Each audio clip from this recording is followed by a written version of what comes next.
तो ये तो लाइव चल रहे हैं और इसी के साथ ही साथ में रिकॉर्ड हो रही, तो जो अभी हम डिस्कस कर रहे हैं जो चीजें वो आपको वही वीडियो मिलेंगी। बस ये होगा कि ये रिकॉर्ड हो जाएंगी बस। हाँ बोलिए। इसका स्ट्रेटनिंग और कैरोटीन जो होती है आप करवाएंगे तो, जैसे नेल आर्ट ये सब? स्ट्रेटनिंग और रिबॉन्डिंग ये सारी चीजें तो आपके ब्यूटिशियन में है, पर नेल आर्ट नहीं है। नेल आर्ट की अलग क्लास दूंगी तो वो अलग होगा, पर अभी नहीं है। नेल आर्ट इसमें नहीं है ब्यूटिशियन में। अच्छा ठीक है।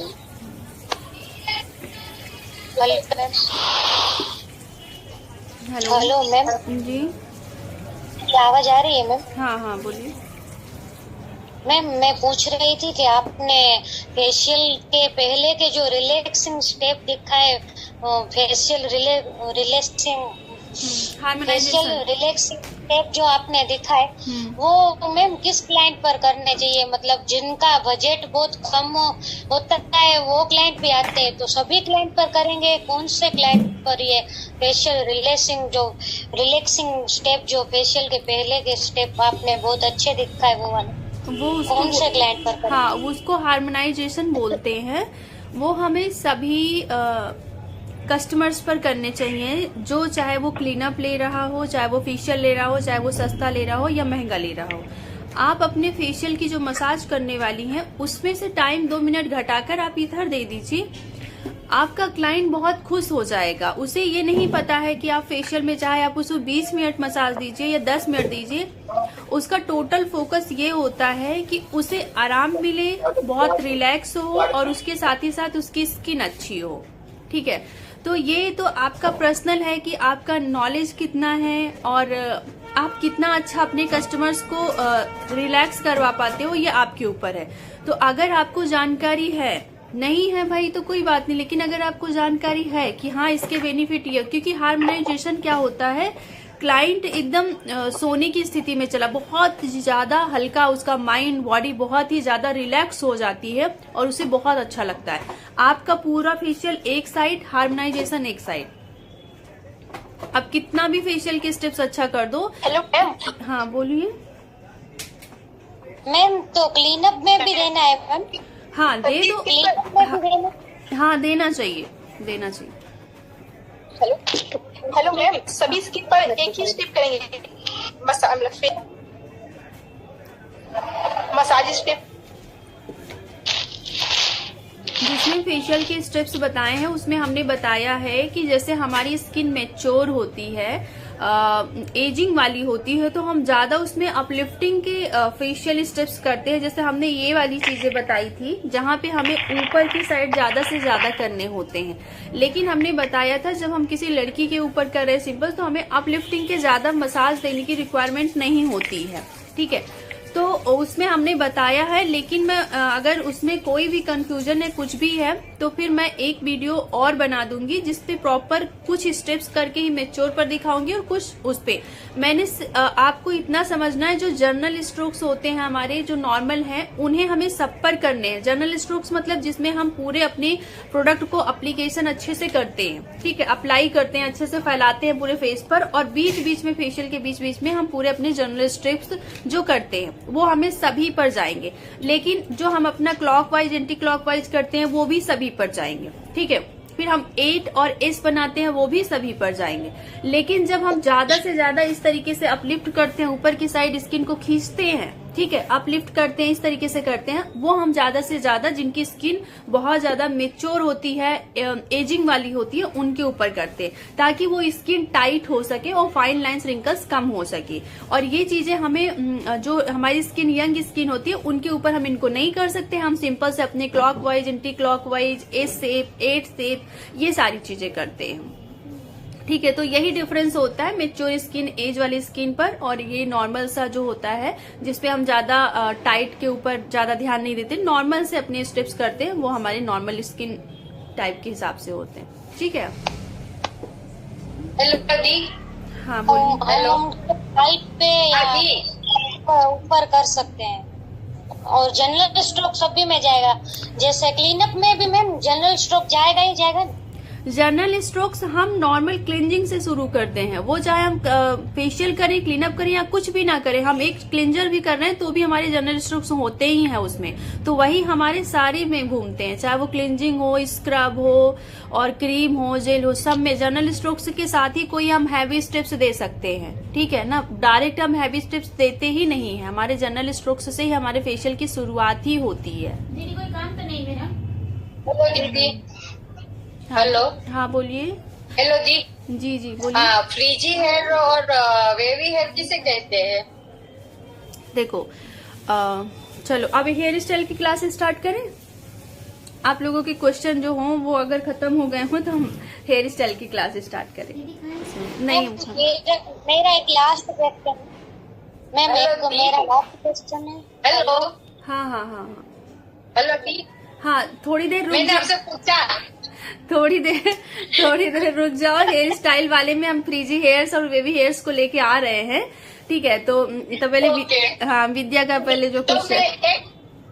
एक और क्वेश्चन करूँ दी। तो बाल फटते हैं ना, हाँ। वो किस कारण से फटते हैं? उसके बहुत सारे कारण हैं। देखो पहला चीज तो ये है कि अगर हमारे बालों में प्रोटीन की कमी हो रही है, हमारे बाल बहुत रफ हो रहे हैं, मॉइस्चर की कमी हो रही, तो भी फटते हैं। स्प्लिटिन जो होता है, जो दो मुहे बाल होते हैं, एक में दो मुहे हो जाते हैं, वो बहुत ही ज्यादा ड्राई हो जाते हैं, उसके कारण वो बाल फट जाते हैं। और दूसरा ये होता है कि हम सीरम नहीं यूज करते हैं, उनको एक जो सन से प्रोटेक्ट करने वाली चीजें होती है वो भी नहीं होता हमारे बालों में। तो धूप से भी अगर हम डायरेक्ट धूप में रख दें तो उससे भी हमारे बाल दो मुहे होते हैं। प्लस उसके साथ ही साथ जब वो बहुत पुराने हो जाते हैं, जैसे एक तरीके से होता है जब जैसे हमारी बॉडी है, अब हमारी बॉडी जब हम पूरा बचपन से होते हैं, बहुत अच्छा मॉइस्चर, बहुत अच्छी स्किन होती है, पर वो धीरे धीरे जब वो बूढ़े होने लगते हैं, उनकी एज जो है जैसे ओवर होने लगती है, उस तरीके से वो फटने लगते हैं, उनके अंदर से सारा मॉइस्चर सब कुछ खत्म होने लगता है। ये होता है कारण। और जो तीसरा चौथा कारण ये होता है कि हम अपने बांधने में कमी करते हैं। जैसे बांधते वक्त बहुत ज्यादा जूड़ा करने के बाद उसका जो एंड होता है बालों का, उसको हम बहुत ज्यादा ऐसे डाल के उसको जबरदस्ती जहां जाने की जगह नहीं मिलते उसको भी बाहर, तो उससे भी आपके दो मुहे बाल हो सकते हैं। तो बहुत सारे आप अगर सीरम लगा रही हैं और समय समय पर कटवा रही हैं, क्योंकि अगर हमारे बाल बहुत समय से हमारे पास हैं तो वो जाहिर सी बात है नीचे आ गए हैं तो उनको इतना पोषण नहीं मिल पाता है और वो डेड हो जाते हैं। इसलिए हमें चाहिए होता है कि हर दूसरे तीसरे महीने हमें नीचे से ट्रिम करते रहना चाहिए, ठीक है। तो और कोई बहुत बड़ा रीजन नहीं होता है। तो आप ट्रिम करवाइए और अपने बालों में सीरम लगाइए, तो इससे धूप से प्रोटेक्ट होगा। सीरम जैसे हमारी स्किन पर सनस्क्रीन का काम करता है, उसी तरीके से सीरम भी हमारे जो हेयर्स हैं उनके ऊपर एक कोट कर देता है और हमारे जो हेयर्स हैं वो प्रोटेक्ट हो जाते हैं। तो ये सारी चीजों का ध्यान रखें। प्लस अच्छा ज्यादा से ज्यादा प्रोटीन वाली चीजें खाएं, दो मुहे बाल नहीं होंगे। तो ऑयल मसाज जब भी ऑयल मसाज किया उसके बाद हेयर स्पा कर सकते हैं क्या? हेयर स्पा, हाँ, ऑयल मसाज के बाद जैसे मैंने जस्ट अभी ऑयल मसाज किया उसके बाद हेयर स्पा क्या मैं कर सकती हूँ या फिर उसके अगले दिन? मेरे पास ऐसे क्लाइंट आते हैं। हाँ देखो, जैसे कि अभी हमने हेयर ऑयलिंग किया हुआ है, हेयर ऑयलिंग के आधे घंटे बाद या तुरंत ही हेयर ऑयलिंग किया, हेड मसाज किया और उसके तुरंत बाद हेयर को वॉश करेंगे। हेयर स्पा कभी भी बिना वॉश किए नहीं करना चाहिए।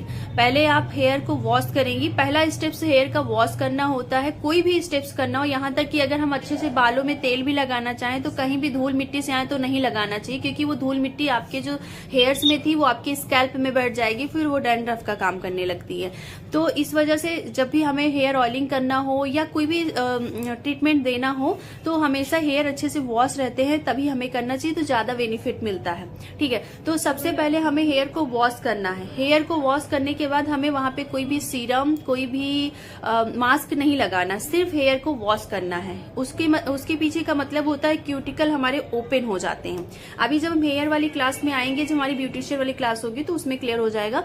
जब क्यूटिकल ओपन हो जाते हैं तो जो हम क्रीम, नरिशिंग वाली क्रीम डालते हैं उसमें, तब वो अच्छे से हमारे बालों को मॉइस्चराइज करता है। अगर हम उसी चीज को तेल के ऊपर लगा देते तो तेल क्या करता है, हमारे जो क्यूटिकल हेयर्स है उनको बंद किया रहता है मॉइस्चराइज देके। और जब हम अंदर बालों के अंदर, जैसे हमने अपनी स्किन के बारे में बताया कि अगर हमने स्क्रब नहीं किया और डायरेक्ट क्रीम कर देंगे तो हमें हमारी क्रीम अंदर पहुंच ही नहीं पाएगी। ठीक उसी तरीके से हमारा हेयर्स है, अगर हमने हेयर्स को बिना शैम्पू किए अगर कुछ भी पहले लगा है, उसने अपनी एक कोड कर देता है और उसके ऊपर जब हम कोई भी प्रोडक्ट को लगाएंगे तो अंदर पेनिट्रेट नहीं हो पाएगा बालों के अंदर। हमारे बालों की भी 3 लेयर्स होती हैं, ठीक है। जैसे हमारी स्किन की लेयर्स थी हमने समझा, ठीक उसी तरीके से हमारे बालों की भी 3 लेयर्स होती हैं।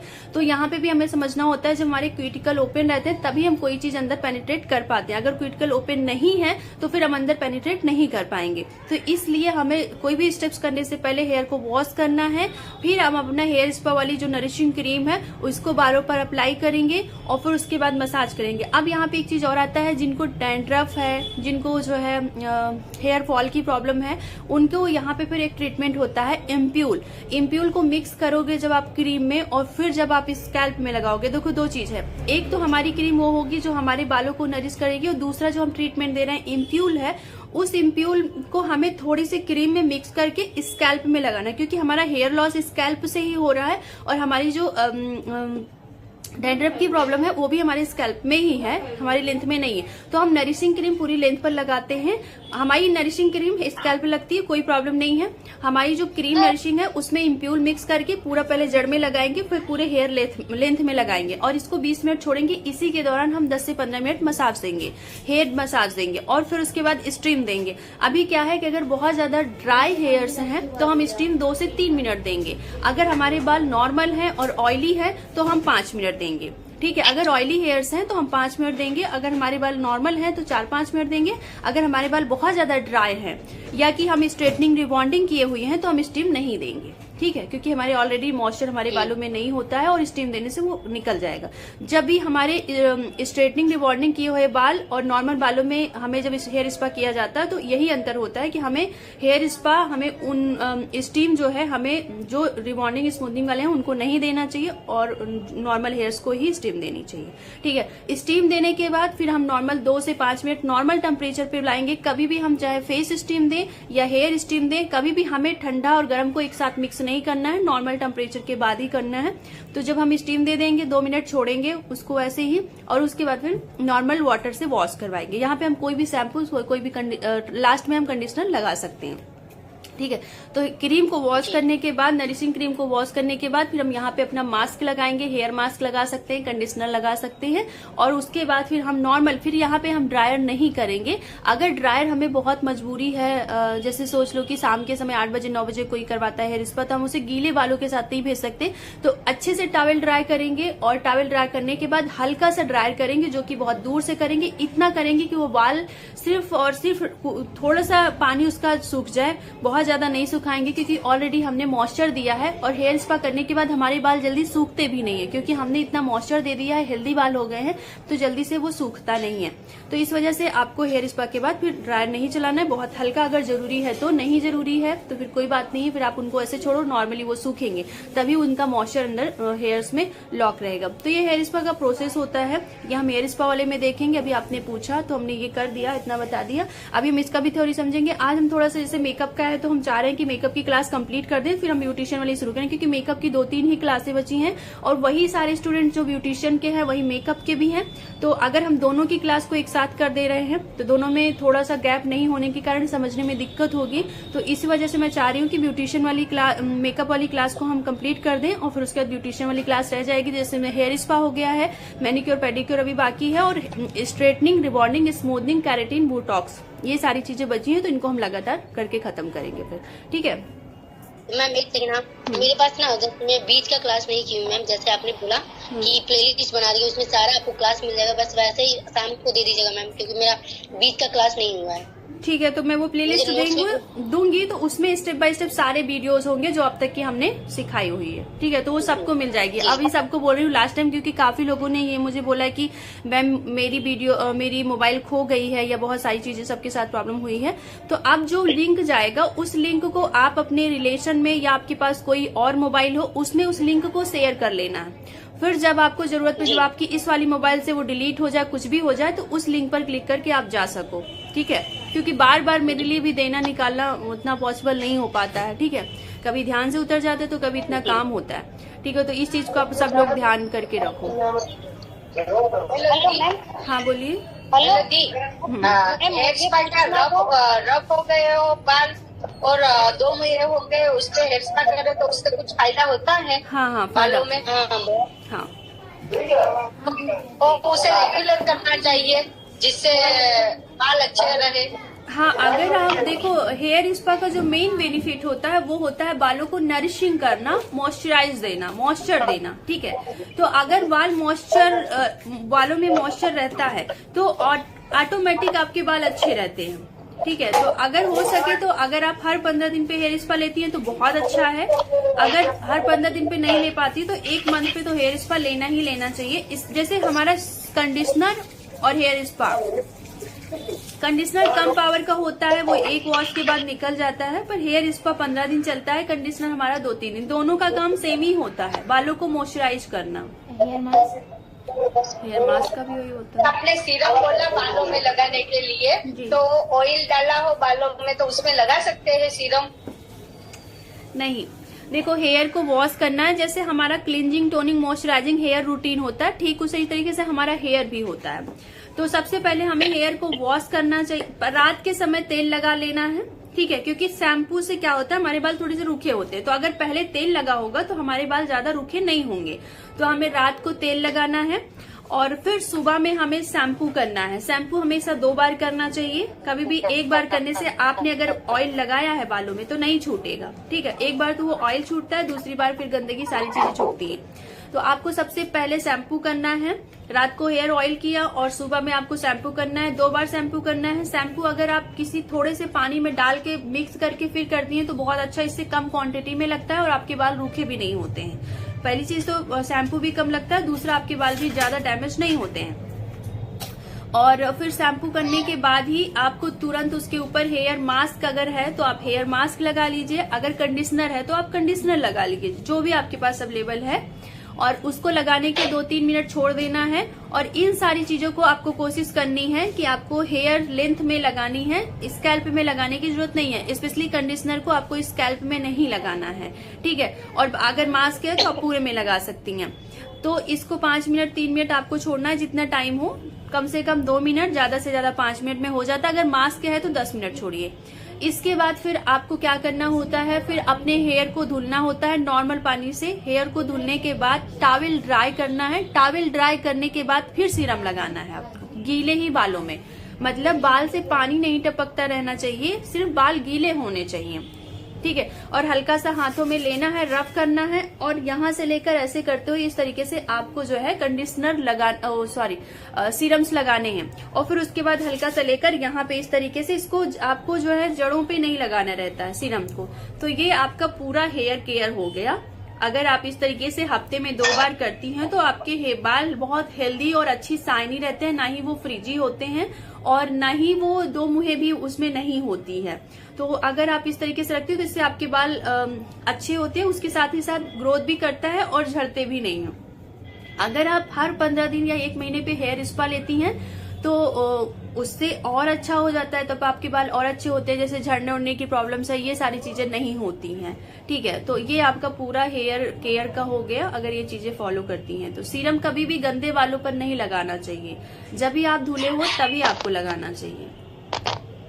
आपने बोला ना धूप में जाने से भी बाल खराब होते हैं, ठीक है मैम जी। तो आपने बोला ना धूप, हाँ हाँ बोलिए। धूप में जाने से भी बाल, तो जब आप सीरम लगा लेंगी ना तो धूप में का असर नहीं पड़ेगा उसके ऊपर। नहीं ऐसा नहीं, छोटे बच्चे जो अभी आते हैं, जो 15-16 साल की लड़कियां होती है, वो स्कूल जाती है तो उसको बालों में ऑयल रहता है और उसके बाल खराब हो गए तो वो रोज तो सीरम नहीं लगा सकती, तो वो हफ्ते में 1 ही बार लगाना चाहिए उसे भी। हाँ, वो जब तक आप वॉश नहीं करोगे तब तक सीरम रहता है, उसकी कोटिंग हो जाती है ना, एक लेयर वो आ जाता है। नहीं ऐसा नहीं पूछ रही, ऐसा पूछ रही हूँ कि हाँ। हफ्ते में वो 1 बार धोएगी बाल, हाँ। फिर सीरम लगा के ऑयल करेगी और फिर वो धूप में और स्कूल जाएगी तो उससे बाल अच्छे रहेंगे ना, जो डैमेज हुए हैं वो। देखो पहली चीज ना, धूप में जाएगी और देखो पहली चीज तो ऑयल वाले तेल लगाकर कभी भी धूल मिट्टी में नहीं जाना चाहिए, समझ रहे हो। बच्चों को भी पेरेंट्स लगा देते हैं ऑयल्स, लेकिन ऐसा नहीं करना चाहिए। अगर आप सीरम लगाए रहोगे तो बाल अपने आप ही हेल्दी रहते हैं, बहुत अच्छे रहते हैं, उसमें तेल लगाने की जरूरत नहीं पड़ती है। लेकिन क्या है कि जब हम तेल लगाने से तेल वाली जो चीजें होती हैं वो गंदगी को बहुत जल्दी अपनी तरफ खींचती हैं। इससे आप देखोगे जो भी स्टूडेंट होती हैं, जो लड़कियां होती हैं, ज्यादातर रूसी की प्रॉब्लम्स हो जाती हैं, क्योंकि वो जो जितनी भी डस्ट वगैरह सब जाके स्कैल्प में चिपकती हैं। तो ये आप क्या पूछ रहे हो, ये शायद मैं यही समझाना, मुझे ऐसा लगा कि आपका ये क्वेश्चन है। अभी आप बोलो क्या बोलना चाह रहे हो, मुझे नहीं लग रहा है कि वो आपका क्वेश्चन था। हाँ, आप बोल रहे हो, लेकिन हमारे यहाँ स्कूल में कंपलसरी ऑयल है, ऑयल नहीं डाल के जाएंगे ना तो स्कूल में से वो लोग डाल देते हैं। अरे तो फिर कोई बात नहीं, फिर आप कोई बात नहीं, आप उनको नारियल का तेल लगवाओ। फिर सरसों का तेल अवॉइड करना चाहिए थोड़ा सा, वो ज्यादा चिपचिपा होता है। नारियल का तेल ऐसा होता है कि वो उड़ जाता है, ज्यादा नहीं होता, मॉइस्चर देके वो खत्म हो जाता है। 1-2 दिन अगर आपने आज लगाया तो कल परसों में काफी हद तक कम हो जाता है। तो ऐसा तेल लगाना चाहिए जिसमें बहुत ज्यादा ऐसे चिपचिपाहट सा ना हो, क्योंकि वो डस्ट को और ज्यादा खींचता है। तो फिर कोई बात नहीं, अगर बच्चे का है भाई तो ठीक है, आप लगा सकते हो, पर ऐसा कोई नहीं होना चाहिए ऐसा कुछ सिस्टम। हाँ, बाल बच्चों के ऐसे फ्रिजी नहीं होने चाहिए कि पता चले। हेलो हाँ बोलिए।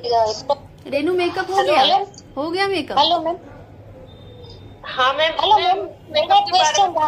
हाँ, पूछिए ना, मेरा एक लोग पूछो। Hello ma'am. हाँ हेलो। मेरा एक कब से क्वेश्चन था, मैं बैठी हूँ, मैं पूछने कोई ना कोई पूछ रहा है। चलो पूछो।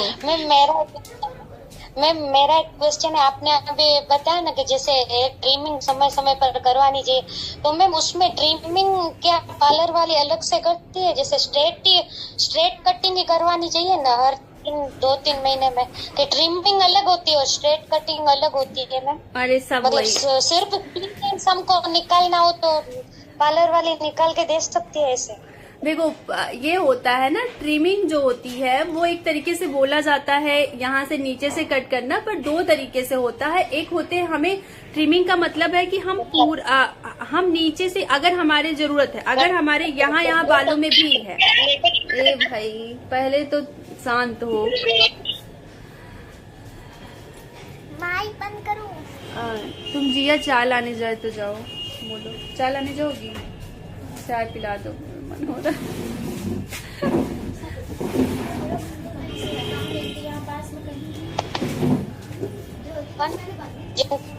सुना ही नहीं दे रहा है कब से। हेलो, देखो क्या है, अगर आपके यहाँ पर बाल 2 मुहे हैं जहाँ पे एंड होता है बालों का, तो आप नीचे से ट्रिम करवा लो। ट्रिम करना कट करना होता है, ठीक है। ट्रिम का मतलब कट करना। और तो अगर आपके यहाँ पे हैं तो आप यहाँ से ट्रिम करवाओ, यानी बराबर कट करवा लो। लेकिन आपके बहुत सारे लोग जैसे कि रीग्रोथ हो रही है, किसी के बाल बढ़ते कम हैं, तो उनके बाल यहाँ तक नहीं पहुँच पाते, यहीं तक 2 मुहे हो जाते हैं, ठीक है। तो फिर क्या होता है कि यहाँ पे हमें ऐसे ट्विस्टिंग करके फिर ट्रिम करना होता है, ठीक है। तो आप यहाँ से, तो उनको ये बोलना होता है कि आप देख लीजिए मेरे लेंथ में अगर हैं तो वो आप मेरे लेंथ का ट्रिमिंग कर दीजिए और नीचे से मेरे बाल भी हल्के से ट्रिम कर दीजिए। तो उनको ये बोलना होता है कि देखिए हमारे बालों को हमें कुछ नहीं कराना, हमारे जो 2 मुहे बाल हैं उनको निकलवाना है, ठीक है।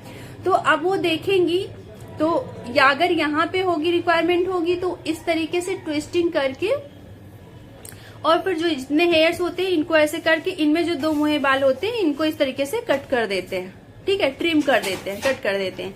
और अगर नहीं है यहाँ पे, सिर्फ यहाँ पे है, तो यहाँ पे आपको जितना 1 इंच 2 इंच जो भी कट कराने हैं वो आप ट्रिम करवा लीजिए, ठीक है। समझ में आया? एक चीज करना पड़ेगा ना। हेलो मैम, मुझे 1 मिनट पूछने दो, मेरा क्वेश्चन पूरा होने दो। आपका हो गया, मेरा भी पूरा होने दो। मैम मेरा क्वेश्चन था कि मतलब कि मैंने स्प्लिट एंड्स कटवाने का बोला था, तो बोला था पार्लर वाली मैम ने बोला था 1 दिन में नहीं पूरा होगा, 2 से 3 दिन और आना पड़ेगा। तो मैम ऐसा होता है? नहीं, पागल बना रही थी। नहीं, ऐसा कुछ नहीं होता, तुरंत ही होता है सारा कुछ। हेलो तो दी ट्विलिंग कैंची से करना पड़ेगा ना, ट्विस्ट करके? कैंची सेफ होता है, ठीक है। अगरबत्ती से छुआ के और वो सारी चीजें सेफ नहीं होती हैं मेरे हिसाब से। करने वाले लोग करते हैं, पर जो हमें ऐसा लगता है।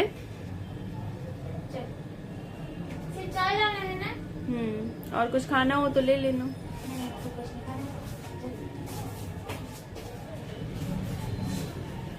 हेलो, तो क्या कर। Hello everyone.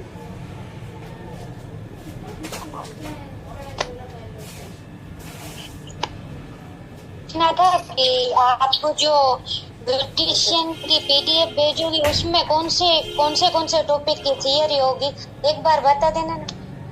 उसमें रहेगा थ्रेडिंग का, रहेगा वैक्सिंग, रहेगा ब्लीच, रहेगा फेशियल रहेंगे, और हेयर कट रहेगा, हेयर स्पा रहेगा, rebonding, straightening, smoothening, keratin, Botox, सारा कुछ रहेगा उसमें जो नॉर्मली अब तक सिखाए हैं, जो अभी चीजें बाकी हैं।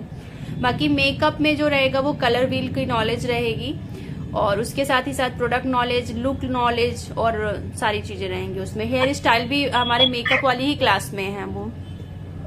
हेलो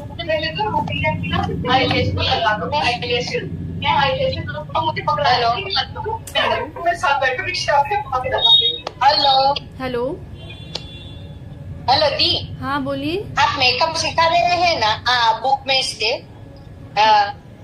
बुक में से आपने आई के बारे में सिखाया था सब कुछ। जी जी। उसी बुक में मेकअप का भी पूरा दिया हुआ है, अलग अलग तरह के मेकअप कैसे किए जाते हैं। हाँ हाँ। मुझे उसमें ये समझ में नहीं आ रहा है।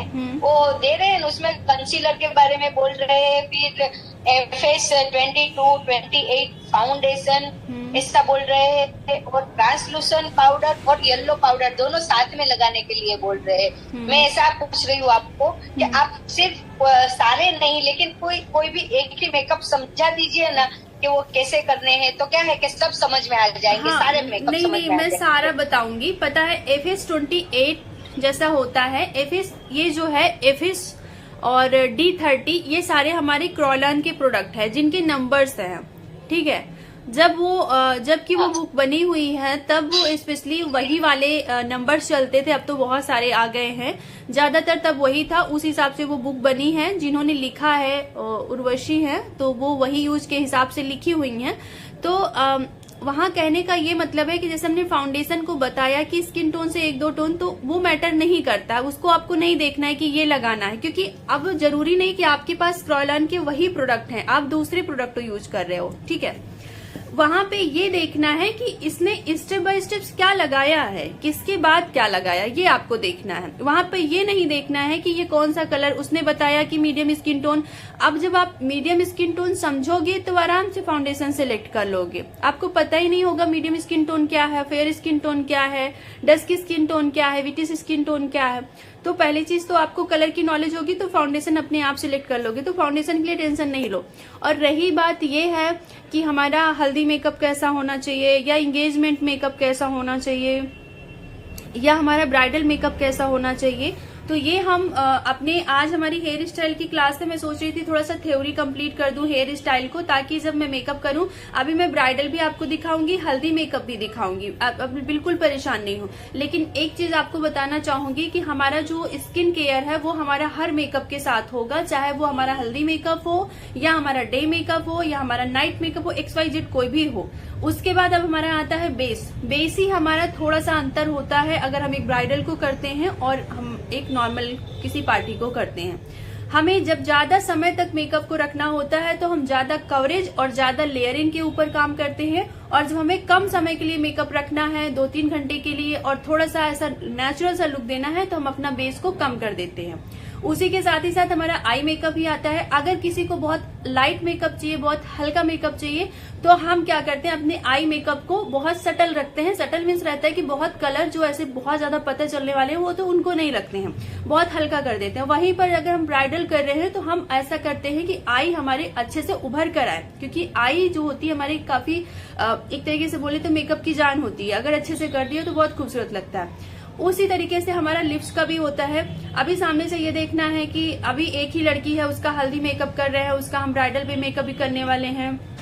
तो सबसे सुंदर तो सबसे ज्यादा लोग उसको किस दिन देखने वाले हैं? ब्राइडल के दिन। तो हम कुछ बचा के रखते हैं, हम कोशिश करते हैं उससे पहले वाले जो स्टेप्स जैसे हल्दी हो गया, संगीत हो गया, इन सब में हम उसको बहुत सटल सा, बहुत नेचुरल सा रखें। उसकी स्किन टोन से मैच करता हुआ ही हल्का सा फाउंडेशन दें, उसको बहुत गोरा नहीं करना है। उसको लिपस्टिक बहुत नेचुरल कर दें, क्योंकि हम ब्राइडल वाले दिन डार्क कलर अच्छे से देने वाले हैं। उसका आई मेकअप थोड़ा सा सटल सा रखें, और उसकी हेयर स्टाइल भी थोड़ी सी हल्की ऐसे रखें, क्योंकि हम ब्राइडल वाले दिन ये बनाने वाले हैं। इस तरीके से होता है। ऐसा नहीं है कि आप अगर संगीत मेकअप कर रहे हो या हल्दी मेकअप कर रहे हो तो उसकी फेस पर जो प्रॉब्लम्स है वैसे दिखने दोगे, ऐसा तो नहीं करोगे। आप करोगे सब कुछ, बस थोड़ा सा सटल करोगे। फाउंडेशन आप सारे में यूज करोगे, लेकिन थोड़ा सा सटल रखोगे। अभी ट्रांसलूसेंट पाउडर की बात आ गई और लूज पाउडर की बात आ गई। अभी यहाँ पे ये देखते हैं, हमारी इंडियन टोन जो होती है वो येलो अंडरटोन होती है, ठीक है। ज्यादातर डार्क होती है, विटिस होती है, नेचुरल फेयर होती है। तो जो हमारा ये येलो पाउडर है, येलो पाउडर या बनाना पाउडर, इसका जो टोन होता है वो येलो साइड होता है। तो हम इसको जब डार्क स्किन पर मेकअप करते हैं, या कि हम नेचुरल स्किन पर नेचुरल फेयर स्किन पर करते हैं, मीडियम स्किन पर, तो हम ये यही वाला लगाते हैं। क्योंकि हम फेयर वाला जो हमारा ट्रांसलूसेंट पाउडर होता है वो फेयर वाला लगाते हैं, तो कहीं ना कहीं एक डार्क और व्हाइट का जो बीच का कॉम्बिनेशन बनता है वो कहीं ना कहीं ग्रेस जैसा आ जाता है। इसी वजह से हम यहाँ पर उसको डायरेक्ट फेयर वाला से ट्रांसलूसेंट नहीं लगाते हैं। अब यहाँ पे आता है कि आपको ये, आपने बुक में ये देखा, एक मिनट और, आपने बुक में ये देखा कि दोनों को मिलाया। दोनों को मिलाने का रीजन ये था कि येलो जो था वो येलो है, आपको गोरा नहीं दिखाएगा। तो इस वजह से क्या है कि जब हम येलो के जो येलो है उसके साथ सफेद मिला देंगे तो ना ही सफेद रह जाएगा ना ही येलो रह जाएगा, और हमें मिल जाएगा एक बीच का जो कलर आएगा वो हमारा आएगा फेयर सेट का। तो जब वो लगता है ना तो हमारा ऐसा फेस ऐसा ना येलो दिखेगा, क्योंकि बहुत ज्यादा येलो दिखना भी बहुत अच्छा नहीं है। तो ना ही वो येलो दिखेगा ना ही बहुत फेयर दिखेगा, दोनों को मिक्स करके करेंगे तो ये हमारा बहुत नेचुरल सा फेयर सा कलर लेके आएगा। तो ये उसकी एक लॉजिक होती है बस, और ऐसा कुछ नहीं है। अब यहाँ पे आता है ट्रांसलूसेंट, लूज पाउडर, ये सारी चीजें। येलो पाउडर का आपको कभी भी बहुत फेयर लोगों पर नहीं करना है, क्योंकि जो फेयर है, जो सफेद फेयर है, वो येलो का काम येलोनेस नेचुरल फेयर तक ही फेयर कर सकता है, उसके बाद उसको डल दिखा देगा। जो फेयर को आपने अगर ट्रांसलूसेंट पाउडर से सेट किया तो उसको डल कर देगा, और अगर आपने सांवली स्किन को व्हाइट पाउडर से सेट किया, यानी ट्रांसलूसेंट पाउडर को सेट किया, तो वो कहीं ना कहीं उस स्किन को डल कर देगा। तो यहाँ पे एक चीज समझना है, जो बनाना पाउडर है, येलो पाउडर है, उसको आपको सिर्फ नेचुरल फेयर तक को ही सेट करने के लिए यूज करना है। जो वेरी फेयर है, बहुत सफेद फेयरनेस है, उसके ऊपर हमेशा ट्रांसलूसेंट यानी कि बहुत फेयर जो व्हाइट कलर वाला होता है उसको आपको यूज करना है। अभी आता है यहाँ पे लूज फॉर्म। तो ये लूज जो पाउडर होता है, ये हमारे तीनों, बनाना भी लूज फॉर्म में होते हैं। लूज फॉर्म मतलब पाउडर फॉर्म, तो उसमें हमारे ये बनाना भी वही होते हैं, ट्रांसलूसेंट भी वही होते हैं। अभी टिंटेड पाउडर, 3 तरीके के पाउडर आते हैं। बनाना पाउडर आता है, ट्रांसलूसेंट पाउडर आता है, टिंटेड में क्या होता है कि उसमें थोड़ा सा टिंट आता है, जैसे वो फेयर कलर का भी हो सकता है, यानी सफेद कलर का भी हो सकता है, और वो थोड़ा पिच कलर का भी हो सकता है, वो थोड़ा सा डार्क कलर का भी हो सकता है, ठीक है। तो वो हम ज्यादातर लोग बोल देते हैं लूज पाउडर्स या बोल देते हैं टिंटेड पाउडर। मेनली 3 टाइप के होते हैं। टिंटेड मतलब जिसमें थोड़ा सा कलर होता है, ठीक है। ट्रांसलूसेंट में कलर नहीं होता, व्हाइट होता है, और बनाना येलो होता है, ठीक है। तो ये 3 तरीके के होते हैं। अगर हम दोनों को मिक्स करते हैं, अभी ये आता है कि अब ये टिंटेड पाउडर, तो टिंटेड जो होते हैं ये भी लूज फॉर्म में ही होते हैं। लूज मतलब पाउडरी फॉर्म में होते हैं, तो इनका भी ये होता है। इसमें आपको ध्यान देना होगा कि इसमें जो टिंट होता है, इसमें आपको अब यहाँ पे ध्यान दें। जैसे हमने बताया, बनाना पाउडर जो है वो हमारा डस्की स्किन पर जाएगा, विटिस स्किन, नेचुरल फेयर, 3 टोन के ऊपर जाएगा। और ट्रांसलूसेंट पाउडर जो होगा वो फेयर पर जाएगा, नेचुरल फेयर पर जाएगा, यानी मीडियम से लेकर फेयर तक में जाएगा। लेकिन जो टिंटेड होगा, अगर उसका टिंट, जो उसका कलर है, वो अगर डस्की डार्क स्किन टोन का है तो हम उसे फेयर पर नहीं जा सकते, मीडियम पर नहीं जा सकते, उसे सिर्फ डार्क वाली स्किन पर ही सेट करने के लिए लेके आएंगे। अगर वो मीडियम नेचुरल फेयर है तो हम सिर्फ नेचुरल फेयर पर ही उसको कर सकते हैं। अगर वो फेयर है तो हम उसको सिर्फ फेयर पर कर सकते हैं, उसको डार्क पर नहीं ला सकते। तो ये चीजें होती हैं। आपने देखा है, अगर मैं अभी दिखाना चाहूँ, है मेरे पास रखा है, मैं दिखाऊंगी। तो अगर उसमें लूज पाउडर जो टिंटेड पाउडर है अगर वो फेयर साइड में है तो उनको हम डार्क पर नहीं कर सकते हैं, अगर वो डार्क है तो उनको हम फेयर पर नहीं कर सकते। तीनों में क्या क्या डिफरेंस है? जो बनाना पाउडर्स है उसे हम डार्क से लेकर नेचुरल फेयर तक यूज कर सकते हैं, नहीं कि यहाँ तक बहुत फेयर को छोड़कर। जो ट्रांसलूसेंट है उसे नेचुरल फेयर से लेकर बहुत फेयर तक के यूज कर सकते हैं, डार्क स्किन पर नहीं कर सकते हैं। और जो टिंटेड है उनके अलग अलग कलर्स आते हैं, जैसे मान लेते हैं 3 कलर, एक डार्क कलर, एक मीडियम कलर, एक फेयर कलर, 3 टाइप के आते। तो ये 3 टाइप के हमारे जो लूज पाउडर्स होते हैं। ठीक है, समझ में आया? हाँ। 20 के लिए हम बोले 15 के लिए। ठीक है। क्या था? लो मैम। हाँ बोलिए। मैम हम दुल्हन, मुझे पूछना था कि हम दुल्हन के बालों में जो हम हेयर स्टाइल करते हैं उसके बाद जो दुल्हन के बालों में हम जो हेयर स्टाइल करते हैं उसमें हम हेयर स्प्रे और मूस वगैरह यूज करते हैं। तो मैम उसको मतलब जैसे कि जूरा अभी निकाल, फिर ये सब यूज करने के बाद ये हेयर केयर कैसे करेंगे? ये सब मतलब उसके बाद हेयर फॉल भी तो हो सकता है ना कि ये सब यूज किया तो किसी किसी के बालों बाल झड़ने लगते, उसके बाद हम हेयर केयर कैसे कर सकते हैं वो पूछना था। नॉर्मली कोई भी प्रॉब्लम्स नहीं होती है, कोई भी बाल जब हीट प्रोटेक्शन लगा लेते हैं तो कोई भी बाल हमारा डैमेज नहीं होता है। ठीक है, कोई भी बाल इतना डैमेज नहीं होता। किसी भी चीज को अगर रोज रोज कर रहे हैं तब हमारे बाल, जैसे हम डेली आयरनिंग मशीन कर रहे हैं, कर्लिंग कर रहे हैं, अगर वो सब चीजें डेली अपने बालों पर हीट कर रहे हैं तो ही हमारे बाल खराब होते हैं। 1-2 दिन कर रहे हैं तो नहीं। और जब डेली भी कर रहे हैं तो उसका भी उपाय है कि हीट प्रोटेक्शन लगाना पड़ता है। हमारे पास एक प्रोडक्ट आता है जो हीट से प्रोटेक्ट करता है, हर चीज के लिए होता है। हम धूप में जाते हैं तो सनस्क्रीन लगाते हैं, हम कुछ भी करते हैं, हम बारिश होती है तो छाता लगा के जाते हैं। ऐसे हमारी बॉडी, हमारे हेयर सब कुछ है कि हर चीज के लिए प्रोटेक्ट करने के लिए बना। अगर कोई हमें यूज करने के लिए कोई चीजें बनी है तो उसको प्रोटेक्ट करने के लिए भी बनी हुई है। तो अभी हम हेयर में शुरू करने वाले हैं। तो अभी आप लोगों के हेयर को छोड़कर और जो क्वेश्चन हो उसको पूछ लीजिए। हम हेयर में जाते हैं तो सारी चीजें बताते हैं, मूव, सीरम, हीट प्रोटेक्शन, सारी चीजें क्या काम करती है।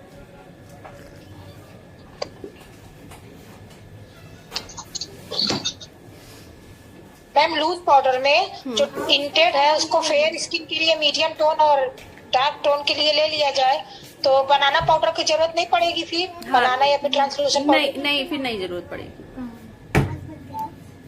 ऐसे करो, खोला आगे। अगर आप सेम कलर के जो लूज पाउडर, जो टिंटेड पाउडर है जिसमें लूज मतलब फॉर्म है, लूज फॉर्म में तो हमारा बनाना भी है, ट्रांसलूसेंट भी है, टिंटेड भी है। लेकिन जो टिंटेड है उसमें कलर रहता है स्किन टोन से, जैसे मैंने बताया वो फेयर भी हो सकता है, मीडियम फेयर भी हो सकता है, डार्क टोन का भी हो सकता है। बनाना जो है वो बनाना है, येलो टोन में आता है, उसको हम ये बोलते हैं। और ट्रांसलूसेंट व्हाइट में आता है। ठीक है, ये होता है। अगर कोई भी कलर हमारी स्किन टोन से मैच करता हुआ है तो वो हमारा टिंटेड ही पाउडर होगा। ठीक है, फिर हम उसे ट्रांसलूसेंट नहीं बोलेंगे, टिंटेड पाउडर ही बोलेंगे उसको।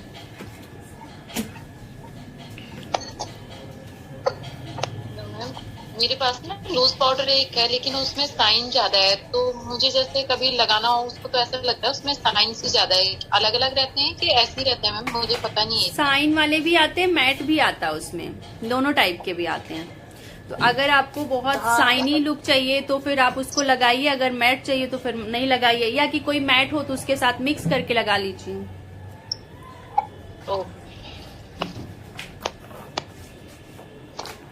मेरा एक क्वेश्चन था मैम, मुझे पूछना था कि मेकअप में जो है हम शादी में पार्टी में या कोई फंक्शन में हम जाते हैं तो मेकअप में हम अपने स्किन अंडरटोन के हिसाब से फाउंडेशन सिलेक्ट करें या अपने स्किन टाइप के हिसाब से करें? फाउंडेशन सिलेक्ट अंडरटोन के हिसाब से करें कि जो स्किन टाइप है जैसे ऑयली, ड्राई, उस हिसाब से फाउंडेशन सिलेक्ट करें? दोनों में से किस तरीके? सारी चीजों को ध्यान रखनी होती है। स्किन के टेक्सचर को ध्यान रखना होता है, स्किन के अंडरटोन को भी ध्यान रखना पड़ता है, स्किन टोन को भी ध्यान रखना पड़ता है। तीनों चीजों को देखना रहता है।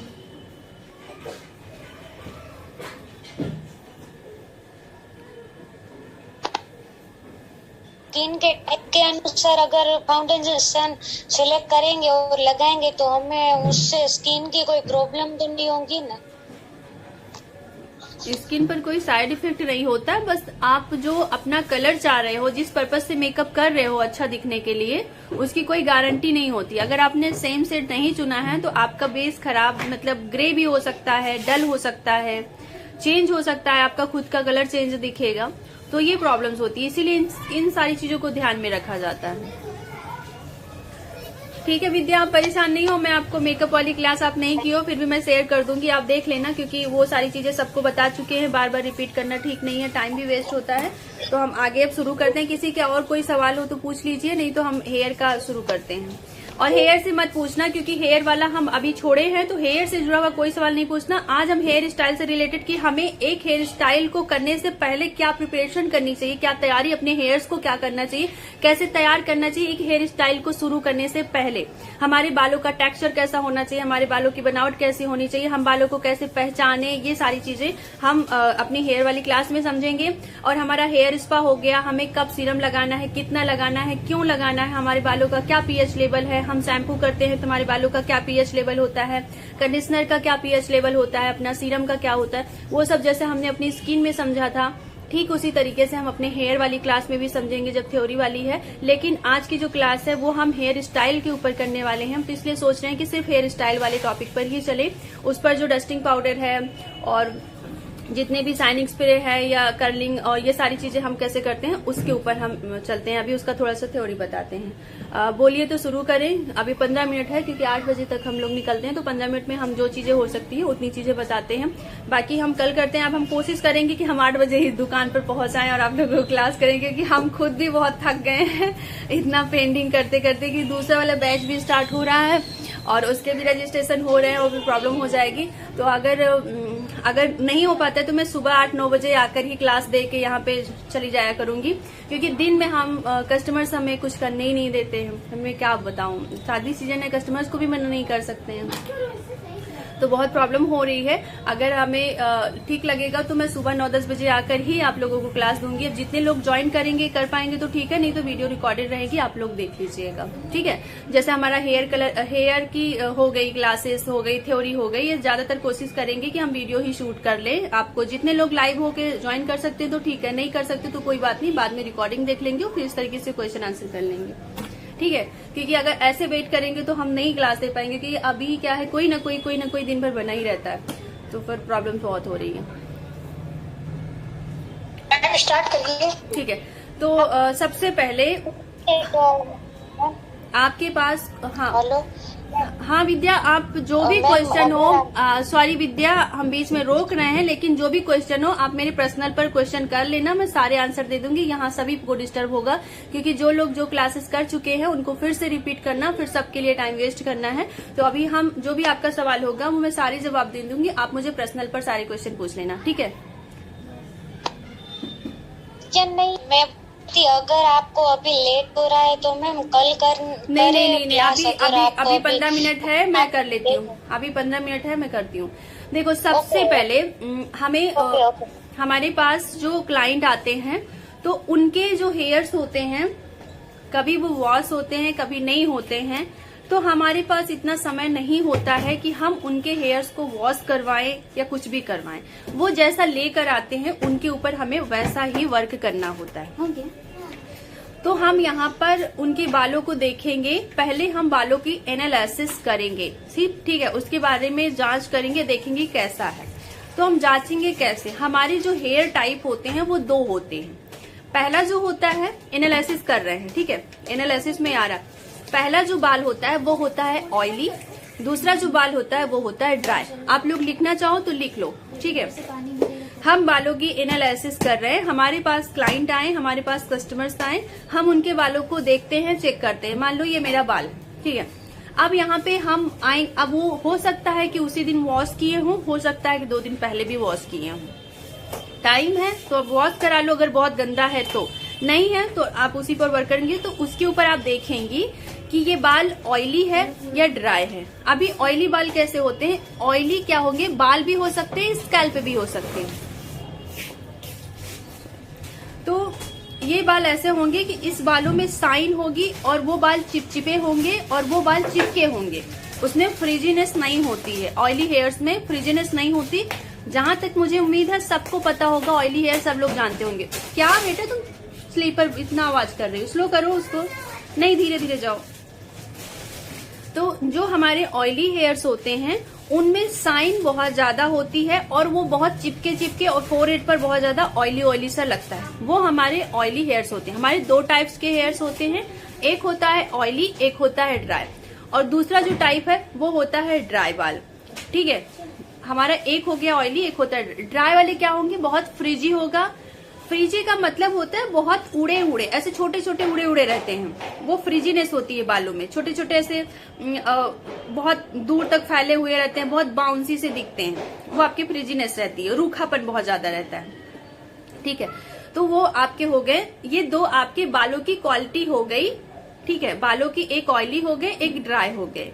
अभी क्या है कि इस ऑयली बालों को कैसे तैयार करना है, ड्राई बालों को। तो हमें क्रिम्पिंग करने से पहले अपने बालों में एक हमें लगाना है, अगर हमारे बाल ऑयली हैं तो हम ड्राई डस्टिंग पाउडर यूज करेंगे, जो कि ओसिस का है, मैं अभी दिखाती हूँ।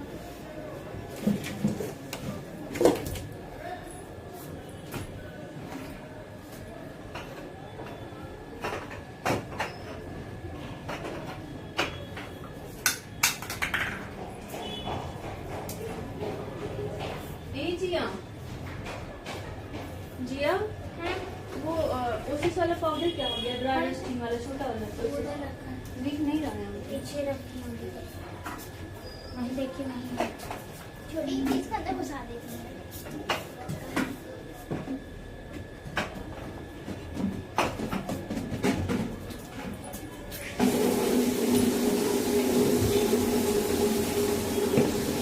ये वाला,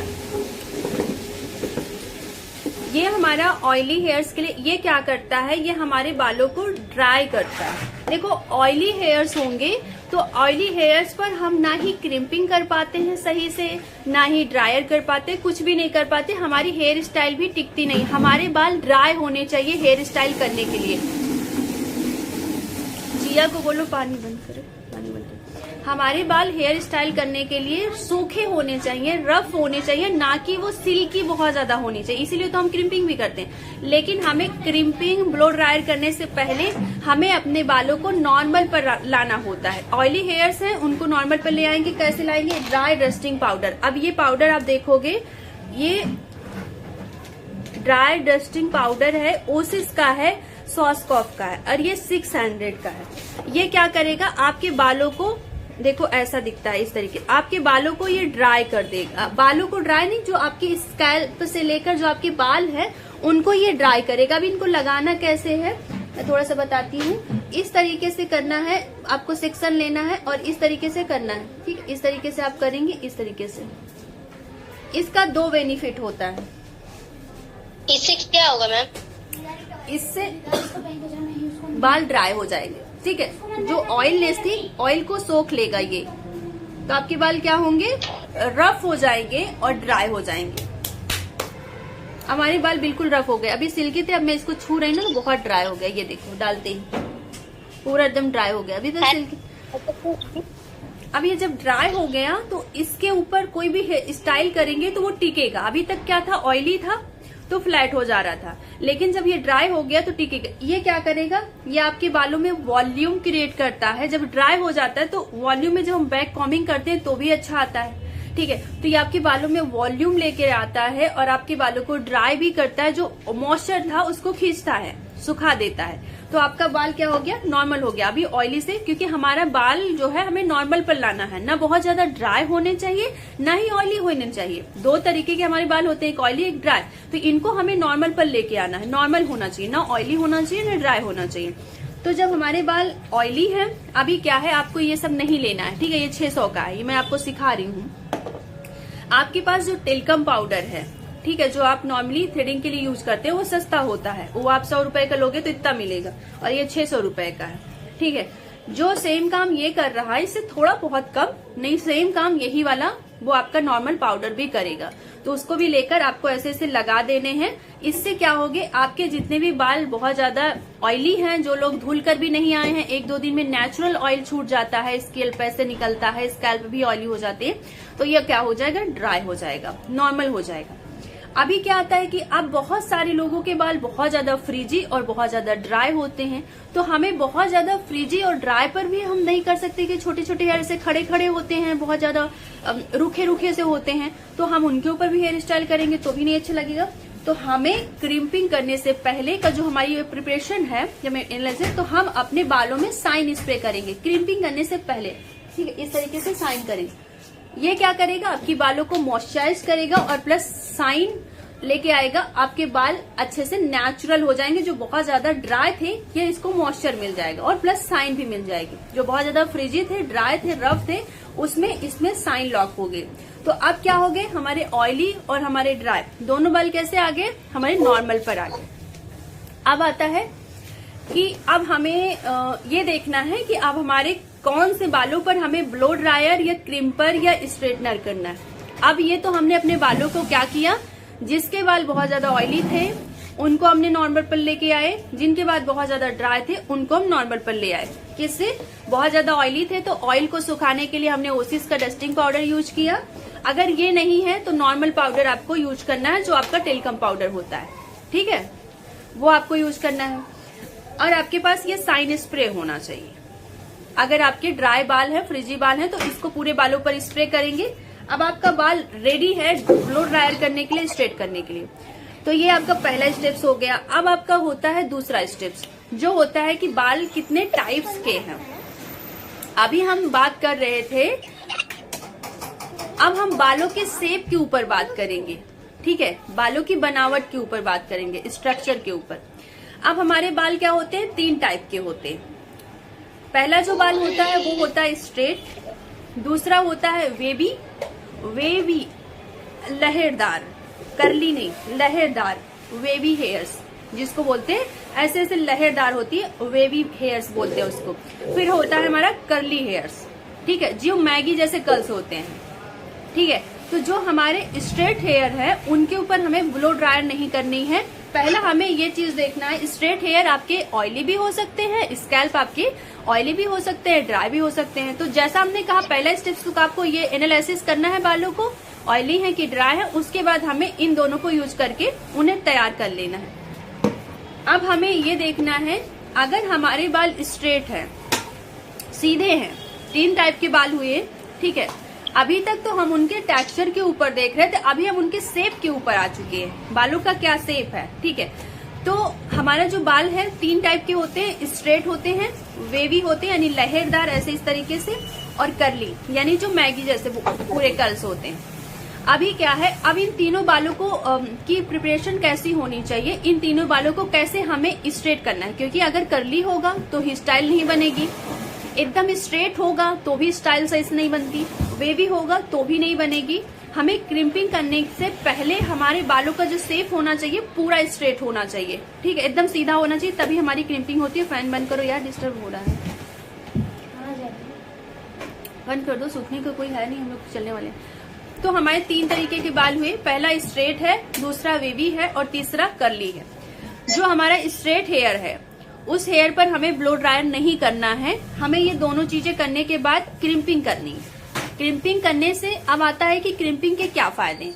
क्रिम्पिंग करने से हमारा बाल जो होता है, जो बालों में वेट होता है, जो वजन होता है, वो खत्म होता है, ठीक है। बालों में वॉल्यूम आता है, ठीक है, वॉल्यूम आ गया, उसमें हैवी लगने लगता है, लेकिन जो उसका एक तरीके से बोल सकते हैं, जो उसका वेट होता है, जो उसका वजन होता है, क्योंकि इंडियन हेयर बहुत ज्यादा वजनदार होता है, देखते हो आप, बहुत मोटा थिक होता है, प्रोटीन वगैरह सारी चीजें बहुत ज्यादा मात्रा में होती हैं, हेल्दी हेयर्स होते हैं, तो वो उसमें कोई भी स्टाइल नहीं बनेगी जब तक आप अगर क्रिम्पिंग नहीं करेंगे, उसका वेट कम नहीं करेंगे। तो आपको हेयर स्टाइल अपना जो अभी हम 3D हेयर स्टाइल करते हैं, पुलिंग टेक्निक करते हैं, ये सारी चीजें हम उसमें नहीं कर पाएंगे। तो इस वजह से क्रिम्पिंग हमें करना ही करना कंपलसरी है, ठीक है। तो हमें यहाँ पे किस बालों पर हमें ब्लो ड्रायर करना है, किस बालों पर हमें ब्लो ड्रायर नहीं करना है। हमने 3 टाइप के बाल बताए, स्ट्रेट बताया, हमने वेवी हेयर्स बताए, कर्ली बताया। अभी स्ट्रेट हेयर पर आपको ब्लो ड्रायर नहीं करना है, आपको क्रिम्पिंग करनी है, हीट प्रोटेक्शन लगाना है। हीट प्रोटेक्शन के बाद आपको उसमें करना है, हीट प्रोटेक्शन अलग से आता है, हीट प्रोटेक्शन की जगह आप हेयर सीरम इस्तेमाल कर सकती हैं, ठीक है। दोनों आपको हीट से प्रोटेक्ट करेंगे। अभी मैं दिखाऊंगी उसको प्रोडक्ट में। अभी 3 चीज समझो कि उनकी प्रिपरेशन कैसे करनी है। ये हमारा स्ट्रेट हेयर। अब हमारे आते हैं वेवी हेयर्स। अब अगर हमारे जो वेवी हेयर्स हैं, अगर वो स्ट्रेट नहीं होंगे तो हमारी क्रिम्पिंग नहीं होगी। तो हमें उनको स्ट्रेट की फॉर्म में लाने के बाद ही हम उनके ऊपर क्रिम्पिंग कर सकते हैं, ठीक है। तो वहां पे हमें ब्लो ड्रायर करना होता है, स्ट्रेट ब्लो ड्रायर हमें फ्लैट कॉम्ब में लेके, फ्लैट ब्रश में लेके हमें उसको सीधा करना है। सीधा करने के बाद ही हम उस पे क्रिम्पिंग कर सकते हैं। फिर हमारा आता है तीसरे नंबर का कर्ली बाल। कर्ली बालों को हमें पहले स्ट्रेट करना होगा, स्ट्रेटनिंग मशीन से स्ट्रेट करना होगा। उसके ऊपर हमें ब्लो ड्रायर की जरूरत नहीं पड़ती है, ठीक है, क्योंकि इतना समय नहीं होता है हमारे पास कि हम एक बार